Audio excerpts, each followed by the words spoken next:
uno gli ha chiesto un'informazione e gli ha tirato un pugno e l'ha sdraiato per terra. Un giovane dipendente di un negozio in piazzale Candiani è stato colpito e rapinato per strada nel centro di Mestre in pieno giorno. Il bottino, l'intero incasso della giornata che ammonta a diverse centinaia di euro. Erano quasi le 16 del pomeriggio quando un uomo in bicicletta di circa 30 anni lo avrebbe interpellato in lingua francese chiedendogli l'elemosina nei pressi della banca dove il dipendente doveva versare il contante.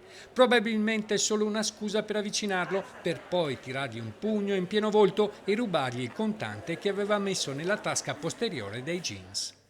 Intelligente il tipo coi soldi che escono dalla tasca. Erano in una busta trasparente.